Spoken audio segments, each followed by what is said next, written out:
It's all propaganda. Remember, go back to this original statement. Everything they tell you is the opposite. Whatever they tell you from the central bank, it's the opposite. Whatever they tell you from the health organizations, it's the opposite. Whatever they tell you about what's happening out in Ukraine, Afghanistan, Syria, Lebanon, Libya, it's all the opposite. Everything is the opposite. Now, what's very interesting with Ukraine, we see Russia, the Russia court classified Meta as an extremist organization and bans Facebook and Instagram from operating in Russia. Actually, it should probably be done here, just like with Antifa. Because now what we're learning, we're starting to realize that they are an extremist organization. They work for the deep state players. The picture in eastern Ukraine is becoming clear as the residents begin to talk. They're talking openly about the key battleground in Mariupol and many other areas. The Russian army has been fighting the Ukraine military in and around Mariupol, while the Azov battalions have kept the citizens captive. However, the Russians are now surrounding the Ukraine military and slowly clearing each of the surrounding villages, allowing the formerly captive people to leave or seek safety. So if the residents in all these different areas, in these different sections of Ukraine, if they don't go along with the Nazis, they are subjected to gross human rights abuses, beatings, threats against their families, etc. We saw this back in Syria. Actually, it's the same exact playbook. The neo-Nazis are the foot soldiers of the deep state. ISIS was the foot soldiers of the deep state in Syria. As ISIS captured a town or city, they threaten people there that are doing the same thing. And of course, what do? They are blaming everything on Putin in Ukraine, and they blamed everything on Assad in Syria. It's actually the opposite. And there are now residents coming out, and they're all telling the same story. This is coming from Juan Sanini, and it says, video with 3 Mariupol residents, same accounts. Azov put artillery in residential areas, used civilians as human shields. Ukraine troops stop people from leaving the DNR, and Russian troops rescue them. So Russia is liberating these people. Here's another one. Another desperate soul in Ukraine. He may have stolen something or refused to fight, and they taped him and tied him up to a pole. So right now, we can see more and more people out there letting everyone know that, no, this is what's been happening. And who's been protecting the neo-Nazis from all this? Who's been putting out the fake information? Think about all the corrupt politicians. Think about the fake news. Think about big tech. They're the ones who are covering this up, which means they're knowingly knowing what is happening out in Ukraine. They know what's going on. They know exactly what's happening. This is coming from Intel Slava Z on Telegram. We only had 2 tanks, and this is coming from a soldier in Ukraine. We only had 2 tanks. One didn't start, the other hardly fired. They were immediately knocked out. The military told the truth about the armed forces of Ukraine.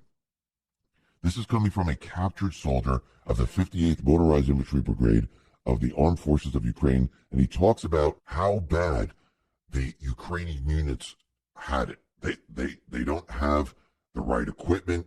A lot of it doesn't function, and a lot of it doesn't work. This is what he said. The command left us. We lived in a potato warehouse. The locals brought us food.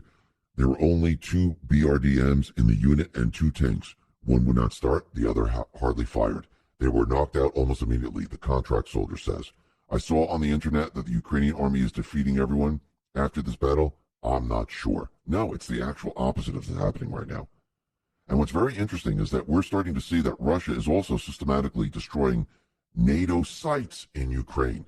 There is a bunch of NATO sites in Ukraine that they set up, and now those are being destroyed. Kaneko the Great put this out and said the following. People overestimate the U.S. war machine and underestimate the U.S. propaganda machine. Twitter's algorithm has promoted a Ukrainian news channel called the Kiev Independent, which has allowed it to gain 2 million followers since it was formed in November 2021 by the European Endowment for Democracy, a spin-off of a CIA-front organization called the National Endowment for Democracy. The co-founder of NED famously said, "A lot of what we do today was done covertly 25 years ago by the CIA. The channel promotes highly biased content in favor of Zelensky and the Western powers that want to escalate the war between Russia and Ukraine to include NATO and U.S. forces. The outlet is being so loudly amplified by Twitter that one of its reporters, who calls the neo-Nazis Azov Battalion his brothers in arms, has gained 1 million followers since the start of the Russian invasion. Do you see how sophisticated just that one tiny component of the U.S. centralized empire's propaganda campaign is?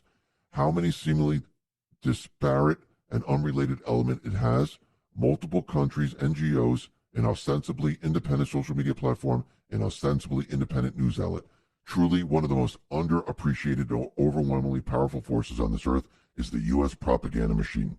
The ability to manipulate public thought, not just within the United States, but across the vast swaths of nations, has allowed it to manufacture international consensus for whatever agendas it wishes to advance in a way that eclipses the collective organized power of official international bodies like the United Nations. And yes, this is what they do. They create all of this to push the propaganda out there. Why do you think Trump and the Patriots, why do you think they're building their own social media platform? Why do you think he has his acquisition company? Because it's time to end the propaganda machine. That is what is happening right now. Now, what's very interesting is we see there are individuals fleeing Ukraine, and they're taking gold, they're taking cash, they're taking all of this and trying to get out of Ukraine. But if Ukraine is winning, and if Ukraine has the upper hand, why are all these people trying to get out? The wife of a former Ukrainian MP is trying to leave, and tried to leave with $28 million and 1.3 million euros. They were trying to enter Hungary. The question is, where did they get all the cash?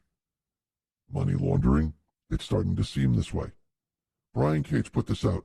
Putin already won. Only the details are being worked out, and we entered the looting stage a few days ago. And every single corrupt Ukrainian government official is enacting their exit strategy with any money, jewelry, gold, etc., that they can get their hands on.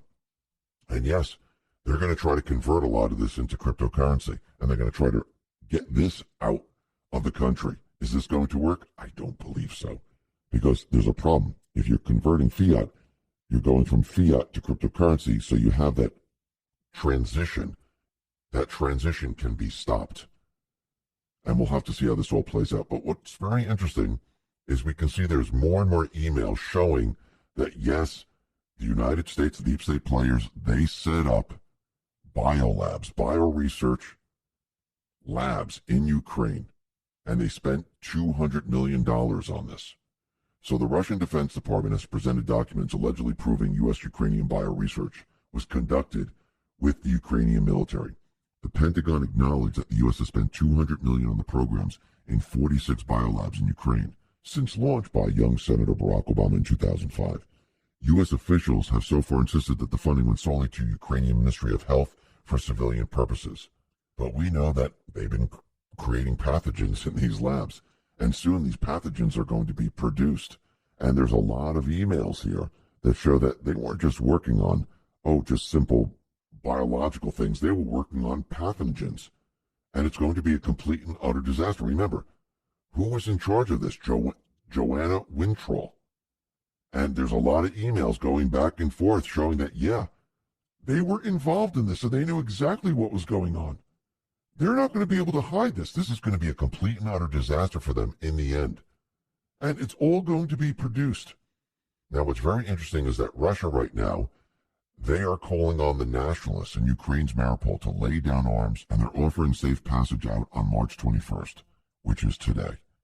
And let's see if anyone takes Russia up on this. I'm sure they are. Now, the other thing that's very interesting about all of this is that Zelensky says any compromises with Russia would need to be decided by Ukrainian citizens in a referendum. Now, this is very interesting because we saw this back in Syria, and this is something the deep state hates. They hate when the people of the country decide. And this is what happened in Syria. The people said, okay, let's vote, and let's see who's going to be our president. Remember, they've been trying to get rid of Assad. They said he was a tyrant. He's just like Hitler. We have to get rid of him.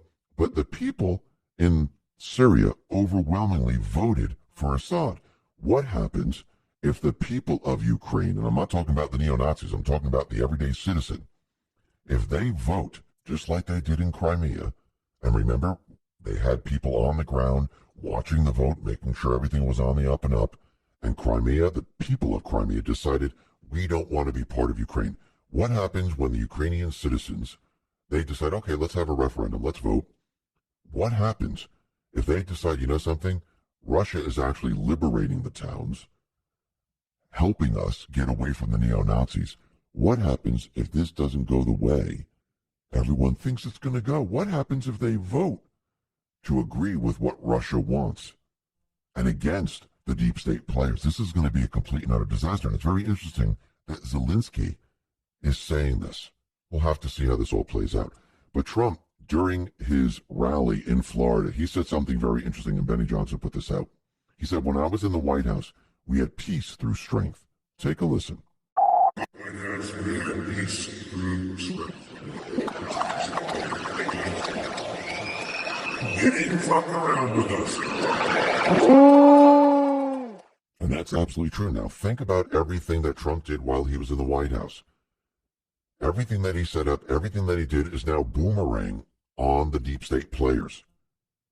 Everything they projected onto Trump, it's happening to them, and they can't control it. It's out of their control. They're losing the narrative, and people are seeing this very, very clearly. Now, the other thing that Trump said, and he was being interviewed on Fox, he was talking about President Xi, how he was talking to Biden, and it was a call that was like 2 hours long. And he's letting everyone know that Xi threatened Biden, but we haven't seen the call. Trump is saying we need to have this released, just like they released his call with Zelensky. Now, this is very interesting because, remember, they projected everything that they did with Ukraine onto Trump, and they made the entire Ukraine fiasco a big deal, and it turned out to be fake, phony, and false, and Trump released the call. Now Trump is turning this on them and saying, hey, release the call with Xi. I think the people need to hear this. I think we should hear all the calls. Let's see what's being said. Let's be completely transparent. Did Xi actually threaten Biden? What other things said? Let's hear it all. And I think Trump is doing this on purpose to show the people, to show everyone what's really going on. Now, we know that Biden, Psaki, and the rest, they're not just going to say, okay, here's the call. I think people are going to have to push. People are going to say, we need to see this call now. What really happened here? Where's the transcript? Trump was completely transparent. He released the call. Why don't you release the call with Xi? Release the call with Zelensky. Release it all. Let's hear it all. Let's hear what's really going on. They won't do it. It'll have to be forced. Now, the other thing that's very interesting is we can see the pandemic is completely falling apart. People are starting to realize the truth.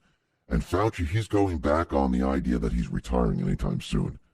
He says he wants to wait for the U.S. to be really out of COVID. They're going to try everything to shut down what is coming. But in the end, this is going to completely fail. Trump and the Patriots have been planning this for a very long time. Because once one door is open, it's not that difficult to open the rest and see who's responsible for all of this. And we are just at the beginning stages.